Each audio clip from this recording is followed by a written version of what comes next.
नमस्कार महाराज छु तुम सारे मोन गुलज गंडित तुम सारे मोन प्रणाम बुझो मरा भगवद गीता ये कोर्मुत साधु साहबन कशिर पे तर्जुम वलो बोजो परो आज 18 अध्याय पारन।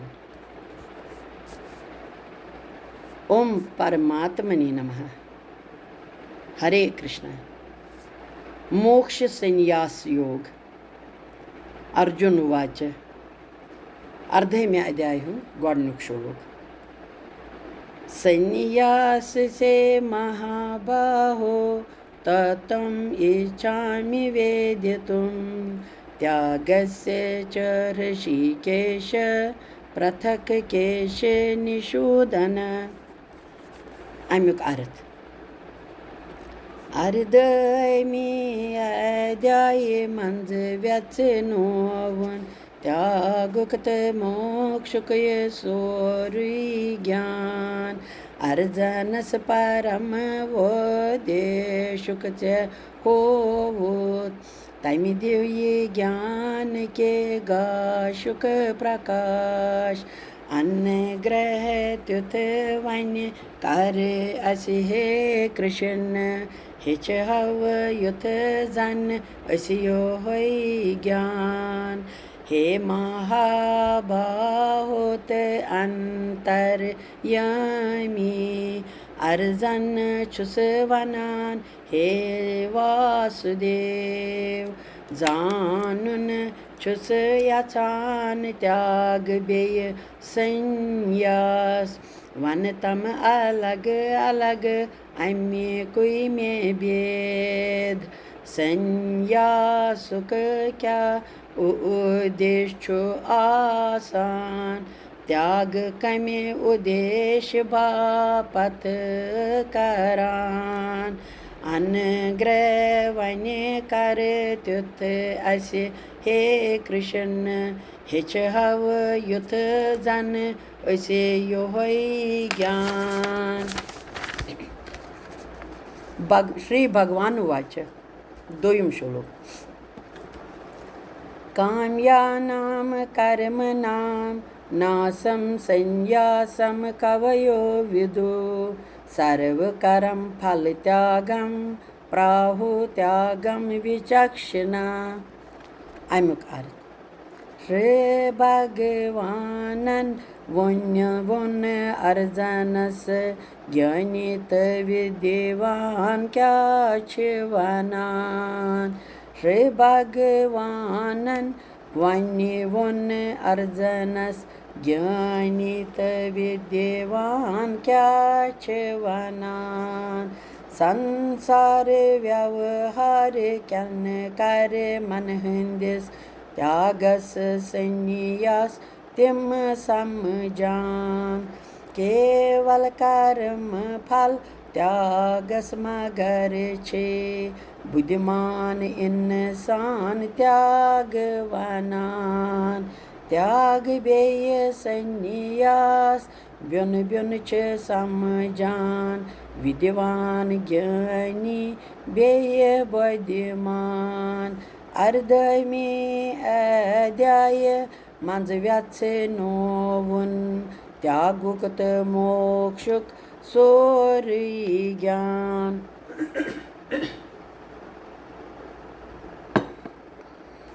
त्रयम श्लोक। त्याजम दोषवत इत्ते एके कर्म प्राहु मनीषिणः यज्ञदान तप कर्म न त्याजम इति च अपरे। अमुक अर्थ। के विद्वान सारिणी कर्मन दोष सत परिपूरन समझान तव किन्य कर्मन हंदिस त्यागस त्याग करनस युग तिम मानान मगर यज्ञ दान तय रूपी कर्मन के ज्ञानी विद्वान छ वनान त्याग करनस युग छन यम आसान तवै किन्नि छन यमन त्याग करान। अर्धमी अध्याय मंज व्यथनोवुन त्यागुक तह मोक्षुक सोरुई ज्ञान। अनुग्रह वन कर त्युथ असे हे कृष्ण हेचहव युथ जन अस योहै ज्ञान। ूरम श्लोक। निश्चयं शृणु मे तत्र त्यागे भरत सतम। त्यागः हि पुरुष व्याघ्र त्रिविधः संप्रकीर्तितः। अमिक अर्थ पुरुषन मंज श्रेष्ठ छुख हे अर्जन बोझ वन सन्यास्त त्यागुक ज्ञान। दोने वनी मंज मगर गोडनेथ बोझ कित पट त्यागस छ प्रजनावन। याद थव त्रन बावन हंदिस त्यागस सात्विक राजस बेय तामस। दोनवनी मंज मगर गोडनेथ बोझ कित पट त्यागस प्रजनावक। याद थव त्रन बावन हंदिस त्यागस सात्विक राजस बेय तामस। अनुग्रह वन कर त्युथ असे हे कृष्ण हेचहव युथ जन अस योहै ज्ञान। पंचम श्लोक। यज्ञ दान तप कर्म न त्याजम कार्यम एव तत्। यज्ञदानं तपश्च एव पावनानि मनीषिणाम्। अमिक अर्थ यज्ञ दान तप चुन त्याग करन योगी छी मगर ये अख आवश्यक करम। त्रन वै करम यम बुद्धिमान मनुष्यस श्रद्धतै श्रुचवन व्यथ थवान। अनुग्रह वन कर त्युथ असे हे कृष्ण हेचहव युथ जन अस योहै ज्ञान। शयम श्लोक। एतान्य अपि तु करे माने संगम त्यक्त्वा फलानि च। एतान्य अपि तु करे माने संगम त्यक्त्वा फलानि च। कर्तव्यानि इति मे पार्थ निश्चितं मतम उत्तमम्। अमिक अर्थ कर्तव्य तै अवश्य छी यम त्रन वै कर्म फल त्रव्यत कार्य अर्जन। मशिर व्यथ थव कार्य मन हुंद फल निश्चय म्योन छु योहै अख मत। अनुग्रह वन कर त्युथ असे हे कृष्ण हेचहव युथ जन अस योहै ज्ञान। सत्यम श्लोक। नियतस्य तु संन्यासः कर्मणः न उपपद्यते। मोहात् तस्य परित्यागः तामसः परिकीर्तितः। सत्यम श्लोक का अर्थ निषेध कर मन हुंद करिथ त्याग। कर्तव्य कर मन छिन त्रावान। मोह वश गच्छित कर मन हुंद त्याग। तत्वनान तामस तमो गुणुक त्याग। अनुग्रह वन कर त्युथ असे हे कृष्ण हेचहव युथ जन अस योहै ज्ञान। ऊचम श्लोक। दुःखम इत्येव यत् कर्म काय कलेश भयात् त्यजेत्। सः कृत्वा राजसं त्यागं न एव त्याग फलं लभेत्। अमिक अर्थ कायाय हुंद कष्ट जानित कर्मन करियुस त्याग पन्यन कर्मन। तत्वानान् राजस्रजोगानुक त्यागस येथिस न कانٛہہ फल मिलान अनुग्रह वन्य कर त्युथ असे हे कृष्ण हेच्छहव युथ जन अस्यो है ज्ञान। नईम श्लोक।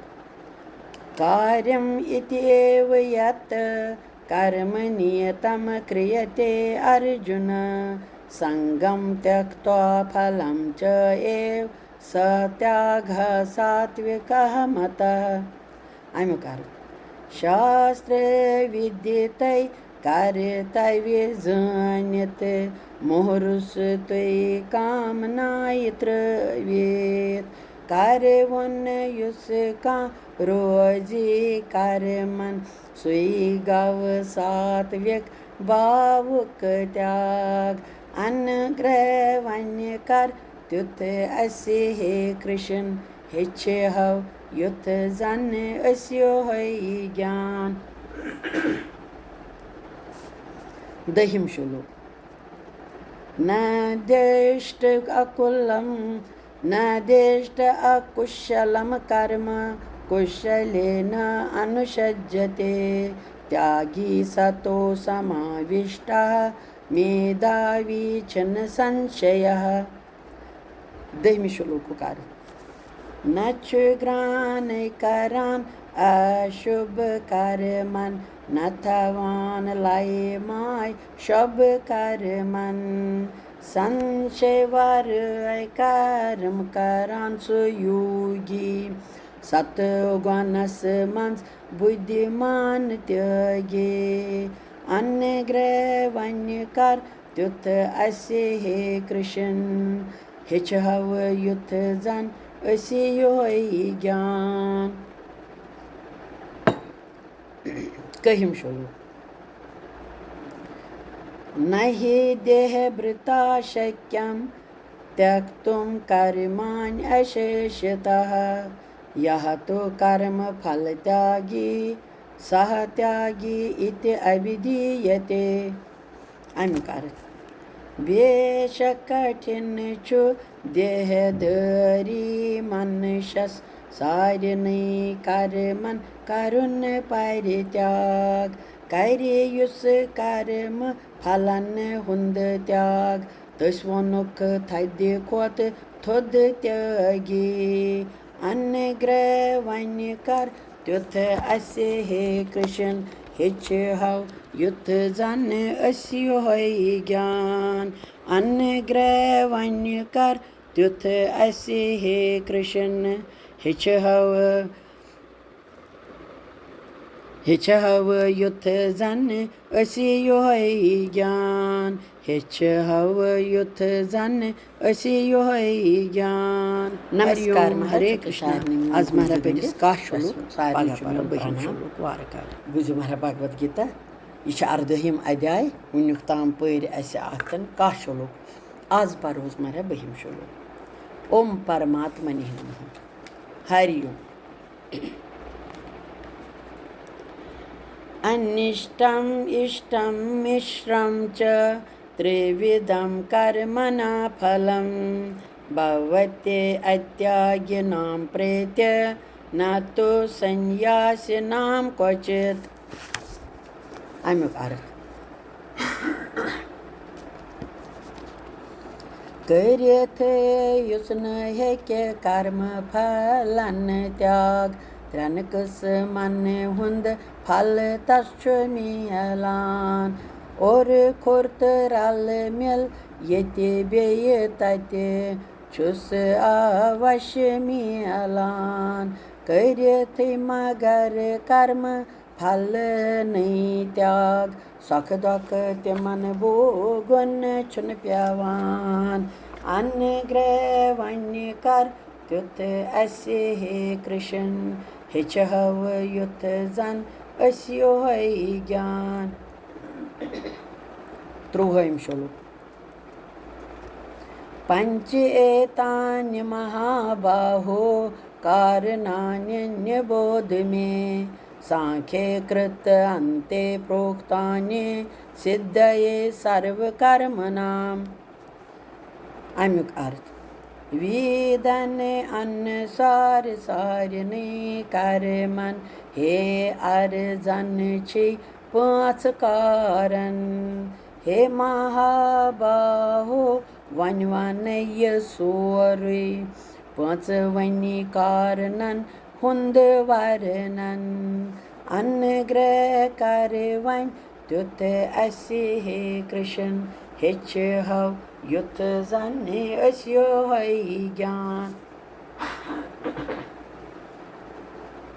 14 श्लोक अधिष्ठानं तथा कर्तः करणं च पृथक् विधं विविधः च पृथक् चेष्टा दैवं च एव अत्र पंचमम्। अमुक अर्थ कायात करेता इंद्रिये बेचेष्टा पंचम गव अख परमात्मा पाँच यम छी कर मन कारण यमो बनावान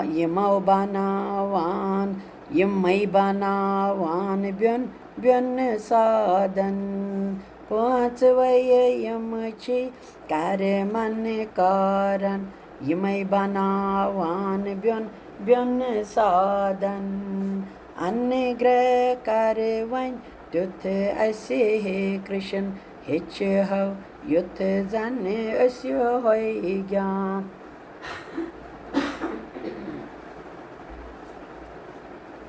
15 श्लोक शरीर वाक मनोभ्य यत कर्म प्रारभते नरः न्यायं वा विपरीतं वा पंचेते तस्य हेतवा।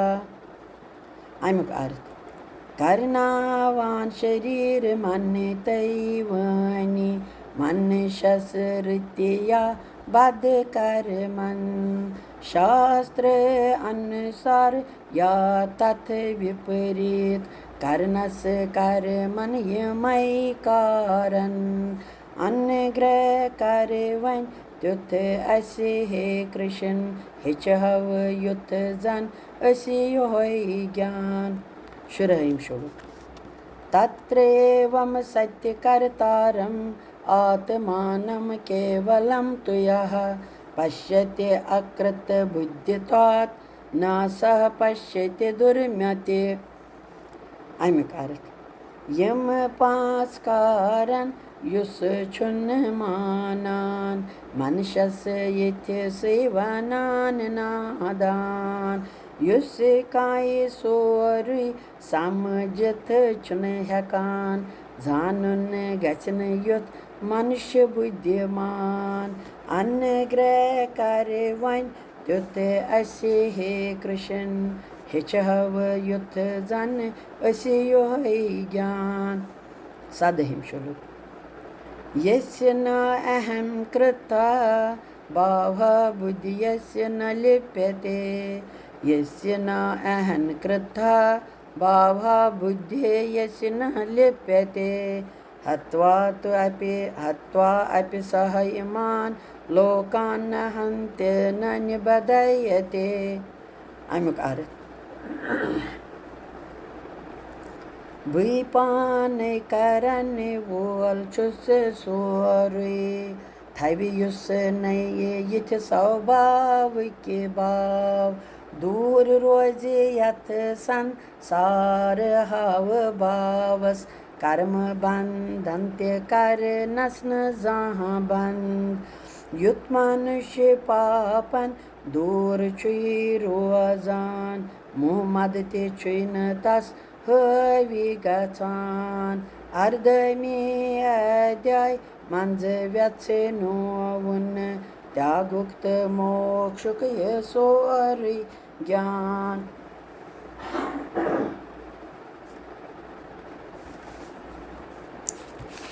अर्धहिं श्लोक 19 श्लोक ज्ञानम ज्ञेयम परिज्ञाता त्रिविधा कर्म चोदना कर्णम कर्म कर्ता इत्ये त्रिविधा कर्म संग्रह।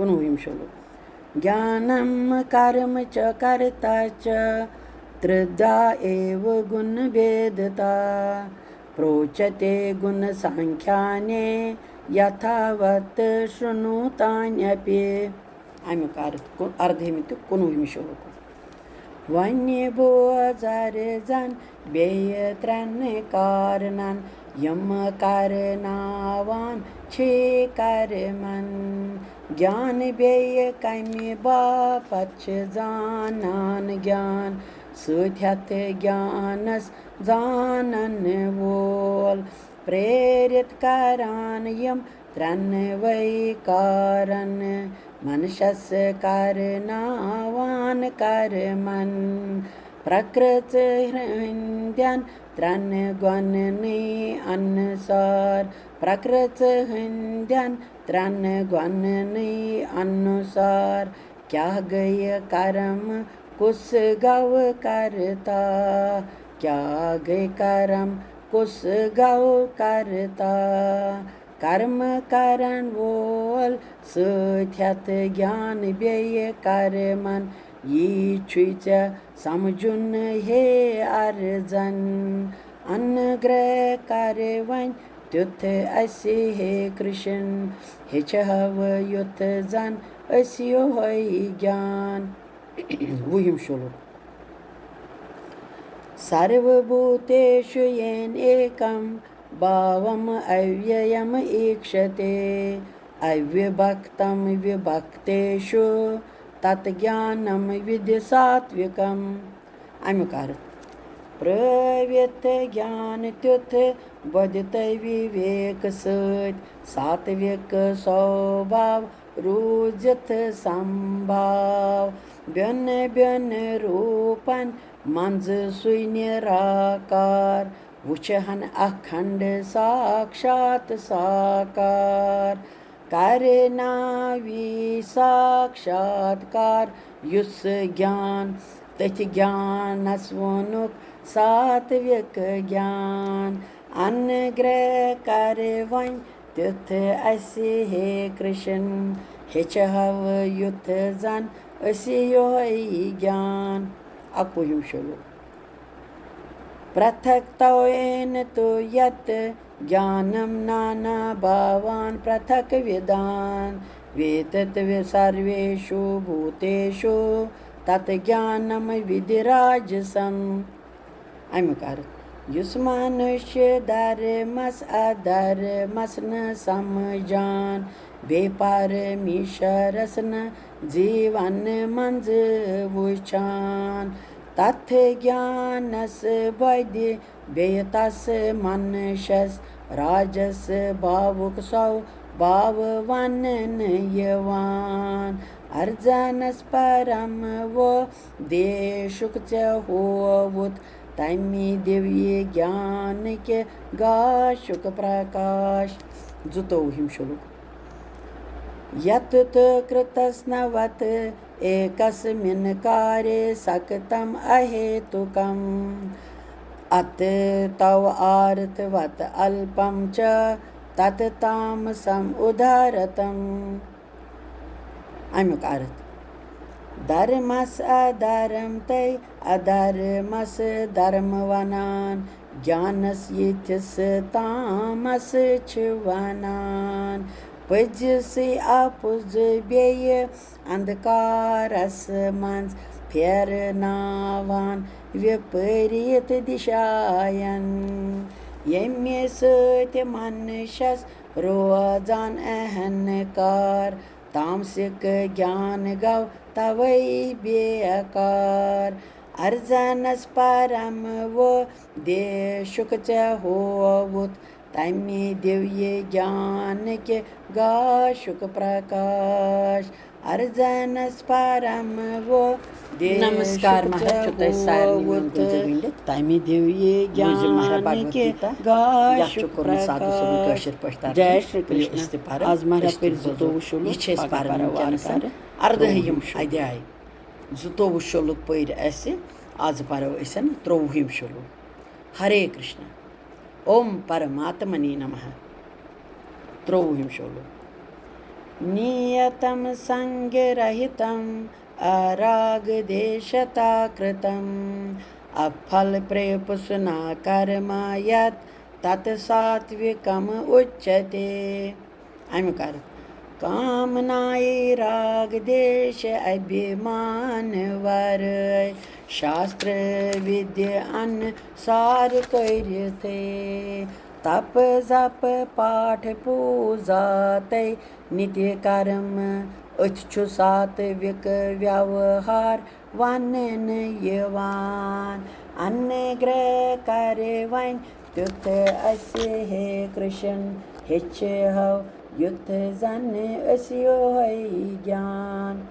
14 श्लोक यत तु कामा एपुसुना कर्म साहंकारेण वा पुनः क्रियते बहुल आयासं तत् राजसम् उदारतम्। अमुकार तृप्ति बापत कर्म फल छांडुन स्वार्थी बन्यत थविथ कामना यछायनत कामना यन हंद यथे कर्म रजोगन भाव के वनन यवान अर्धमी अध्याय मंज व्यच नोवन त्यागुकत मोक्षक ये सोर ज्ञान। 15 श्लोक अनुबंधम खेयम हिंसाम अनपेक्ष च पौरुषम मोहात आरभ्यते कर्म यत् तत् तामसम् उच्यते। अमुक अर्थ शास्त्र विरुद्ध बे मोह वश गच्छत हिंसा भाव दुख दायक बनित करे युस मनुष्य कर मन मंज ये व्यवहार तामस स्वभाव के कर्म ये मन वनान अन्य ग्रह कर वन तुथ अस्य हे कृष्ण हिच हव युथ जन अस्यो है ज्ञान। 17 श्लोक मुक्त संघ ओनम वादी धृत उत्साह समन्वितः सिद्ध असिद्धयो निर्विकारः कर्ता सात्विकः उच्यते। अमुक अर्थ मशरवित होरुन तैजेनुन भौतिक वनवरुस अहन कारवर करियुस पन्नन सारने कर्मन तस्य आव वनन सात्विक इंसान अन्न ग्रह कर वन तुत अस्य हे कृष्ण हिच हव युथ जन अस्यो है ज्ञान। 17 श्लोक रागी कर्म फल प्रेपसो लुबधा हिंसात्मका अशुचः हर्ष शोकान्विता कर्ता राजस परिकीर्तिता हर्ष शोकान्विता कर्ता राजसः परिकीर्तिता। अमुकार ईर्षा देश भाव कर्म फल बापत सुथ्यत लोभ मोह मद वासना अम्य भाव स्वभाव कर मन युस्कारान रजोगुण स्वभावक गौसो इंसान अर्धमी अध्याय मंज व्यच नोवन त्यागुक्त मोक्षुक स्वर ज्ञान। 18 श्लोक अयुक्ता प्राकृतः सतब्दा शटो निष्कृतिका अलसा विषादी दीर्घसूत्री च कर्ता तामस उच्यते। अयुक्ता प्राकृता सदब्दा शटो निष्कृतिका अलसा विषादी दीर्घसूत्री च कर्ता तामस उच्यते। अमुकार छल कपटहटि शास्त्रन न मानान अशिक्षित बेय अनुशासनहीन हताश रूजित निष्क्रिय कर्मन करन वोल तमोगुनी स्वभावुक गौ सु इंसान अर्जनस परम वो देशुक चे होवुत तमि दिव्य ज्ञान के गाशुक प्रकाश 29 श्लोक बुद्धेः भेदं धृते च एव गुणता त्रिविधं शृणु प्रोच्यमानम् अशेषेण पृथक्तव्येन धनञ्जय अमिक अर्थ बेन बेन भाव बोझ बोधि बेये धैर्युक प्रकृति हंदन त्रन गुणन अनुसार वन वन ये व्यस्तार सान हे धनंजय अमिकी भेद क्या क्या छ आसान अर्धमी अध्याय मंज व्यथ नोवन त्यागुक त मोक्षुक ये सोरी ज्ञान 3 श्लोक प्रवृत्तिं च निवृत्तिं च कार्यकार्ये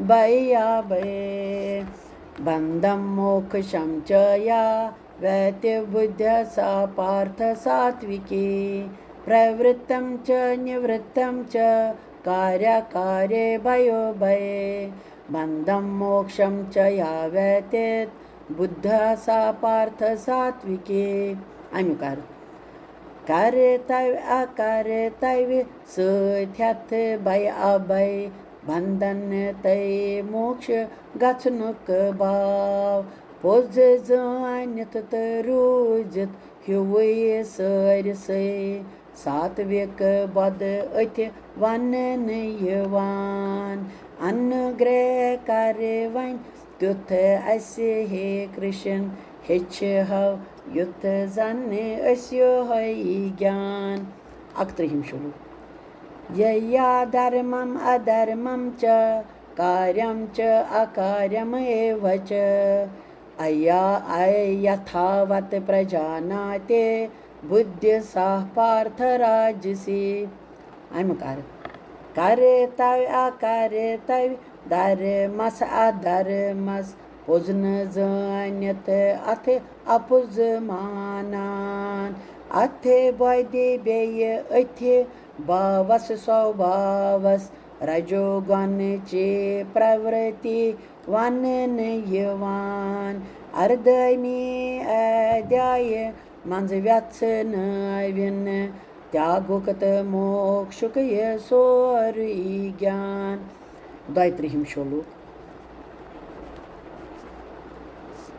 अधर्मं धर्मम् इत्या मन्यते तमसाहावृतः सर्व अर्थान् विपरीतान् च बुद्धि सह पार्थतामसे अमिकार अज्ञान के अंधकार तमोगुण अधर्मस्य धर्मय वनान मानान पृथ्वी जे विपरीत दिशाय दशाय रोजित तामस प्रवृत्ति अथि छ वनान अर्जनस परम वोदेशुक च होवुत तमि दिव्य ज्ञान के गाशुक प्रकाश 33 श्लोक धृत्याय या धार्यते मनः प्राण इंद्रिय क्रियाः योगेन अव्यभिचारिण्या धृत्या सा पार्थ सात्विके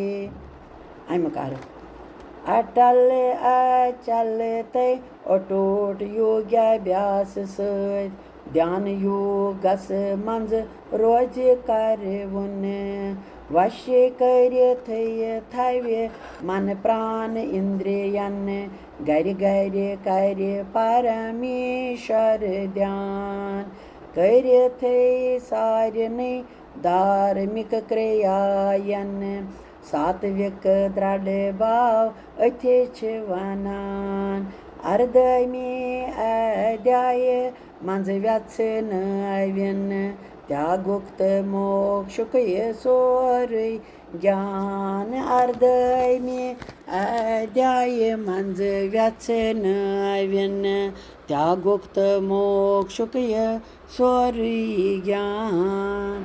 जय नमस्कार तो प्रणाम भगवद गीता आज परन अर्धहिम अध्याय उन्युक ताम पर 33 श्लोक आज परो 34 श्लोक। हरि ओम परमात्मने नमः। 34 श्लोक। ययात धर्म कामार्थान् धृत्या धार्यते अर्जुन प्रसंगेन फलाकांक्षी धृत्या सा पार्थ राजसी। अमुक अर्थ धार्मिक आर्थिक व्यय कार्मिक कर्म कामनायन यचायन बापत करान प्रत्य कर्मस कर्म फल रोज चांडान राजस दृढ़ भाव अथि वनान अनुग्रह कर वन त्युथ असे हे कृष्ण हिचहव युथ जन अस्यो है ज्ञान। 35 श्लोक। यया सपनम भयम शोकम विषादम मदम एव च न विमुञ्चत्य दुर्मेधा धृत्य सह पार्थ तामसे। अमुक अर्थ वश्य करिथय मनुष्यस थावान आलस नंदर लाय बाय दख दर पृथ्वीज अथ दार नाय युस रोजान तामस दृढ़ भाव अथि वनान अनुग्रह कर वन त्युथ असे हे कृष्ण हिचहव युथ जन अस्यो है ज्ञान। 36 श्लोक तो 37 श्लोक। सुखम तु इदानीम त्रिविधं शृणु मे भरतर्षभ अभ्यासात् रमते यत्र दुःखान्तं च न्यगच्छते। 37 श्लोक। यत् तत् अग्रे विषम एव परिणामे अमृत उपमं तत् सुखम सात्विकं प्रोक्तम आत्मबुद्धि प्रसादजम। 37 श्लोक का अर्थ वन्य बोझ ज्ञान यत मंज व्यचनावै त्रन कस मन हुंद सख अर्जन यथ मंज साधक मनुष्य रोज करान तप जप भजन कीर्तन व्यय ध्यान कर वन रोज योग्य अभ्यास्त सेवा यमि सत दुख दद ब्रोंठ छन यवान ये सोरे अभ्यास विष बासान गोडनेथ अंतस मगर फलो अमुक छु अमृत अंतस मगर फल अमुक छु अमृत। हे भारत श्रेष्ठ फल स्वरूप अथ सुख से सात्विक सुखुक भाव वनन यवान।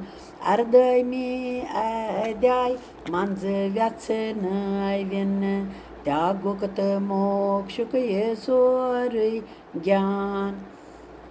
38 श्लोक। विषय इंद्रिय संयोगात् यत तत अग्रे अमृत उपमं परिणामे विषम एव तत् सुखम राजसम समृतम।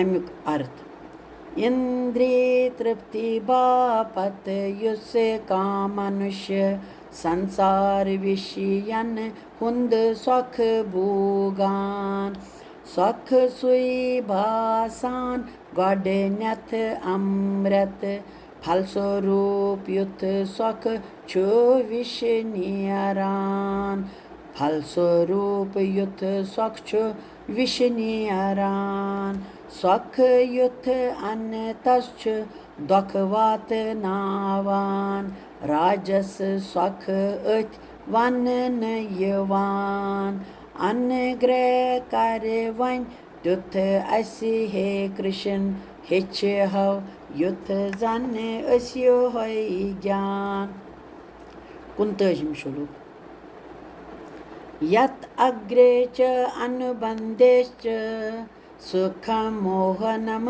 atmanha Nidra alasya pramad uttham Tat tamasam udharatam Aمیُک अर्थ मोह मद कोई आलुस्त निंद्र हुंद सौख मनशस वश करित मोहित करान अम्य सौख कोई भूग मनशस बासान गोडनेत अंतस बराबर हुई हे अर्जन अथि सौख किस बावस तामस Sokh sui van yavan Ardaymi adyaye manz vyatsanavin Tyagukt mokshuk yesuari gyan Tzadjim shulu Na tat aste prathyvyam Vadivi deveshu va punaha Satam prakrite jay muktam Yat e bihisatri bigune Aمیُک earth Sărisai brahmandas manz chunne kunye ka Prakriti hındev tranne gwanne vivarai Devatat prathvi tai akash Yamav tranne gwanne vi rahitna asan Anne greh kare vain Tuth asi he Krishan Hich hav yuth zanne asyo hoy gyan 28 shuluk Brahman kshatriye vishama Shudra nam cha parantapa Karmanya pravya bhaktani Saubhava prabhave gune Aمیُک अर्थ प्रकरच ग्वानव स्वभाव कार्य मान्य अनुसार चौनवार गंथावन आव मनुष्य समुदाय समाज व्यवस्थाय बापत अर्जन ब्राह्मण क्षत्रिय वैश्य शूद्र वरन अनुग्रह कारवाइन तुत ऐसे हे Krishna Hich hav yuth zan asi yohai gyan Prakrit gwanav sav bhav kare manne ansar Chanvar gan thavan av manush samuday Samajich vyavasthay bapat arjan Brahman kshatri vaishya shudra varan अनुग्रह कारवाइन तुथ ऐसे हे Krishna hitch हव youth जन अस्यो होय ज्ञान 22 shuluk Shamha damha tapa shocam Khyante arjavam evacha Jnanam vijnanam asityakyam Brahma karma स्वभावजम Aمیُک अर्थ शांति प्रिय आत्मा संयम बेतपस्या धर्म पालन करुन कष्टन सहन करुन अंदर नब्र शब्द तन मन बोध थविथे कर लोकन हंदन अपराधन क्षमा वेद शास्त्र ईश्वर परिलोकस श्रद्धावानै परिवेद शास्त्र परमात्मा अन्य भव कार्य गैर्य गैर्य परनावे वेद शास्त्र सारने यस आसन्यम सारी लक्षण तस मनुष्यस यवान वनन ब्रह्मन अर्जन से परम वोदे शुक होवुत तमि दिव्य ज्ञान के गाशुक प्रकाश। 33 श्लोक। शौर्यं तेजाधृत्यः दाक्ष्यं युद्धे च अपि अपलायनं दानम् ईश्वरभावश्च ख्यात्रं कर्म स्वभावजम्।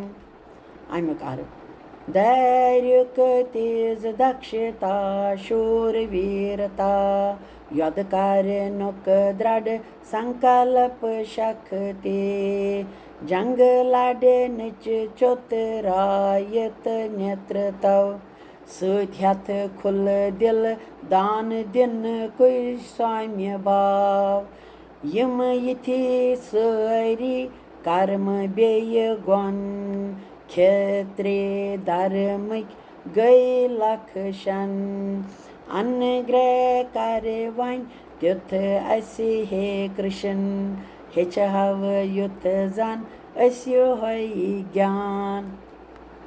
34 श्लोक। कृष्ण गोरक्ष वाणिजं वैश्य कर्म स्वभावजं कृष्ण गोरक्ष वाणिजं वैश्य कर्म स्वभावजं परिचर्या आत्मकं कर्म शूद्रस्य अपि स्वभावजम्। अमिक अर्थ बापार लेन देन गौ पालन बेय जमींदारी हंज सारी काम अम्य स्वभाव के यम सारी लक्षण वैश्य वारन के गुण यमन छ वनान त्रन वार गन हंज सेवा करन वल बे मेहनत मजूर करन वल बाकी कार यम वे गुणव कर मवत स्वभाव किन शूद्र यानि श्रमिक छिख वनान शूद्र यानि श्रमिक छिख वनान अनुग्रह कर वन त्युथ असि हे कृष्ण हेच हव युथ जन अस्यो है ज्ञान हेच हव युथ जन अस्यो है ज्ञान। हरे कृष्णा। आज महरा पर 34 श्लोक पगह पर वारकार 35 श्लोक।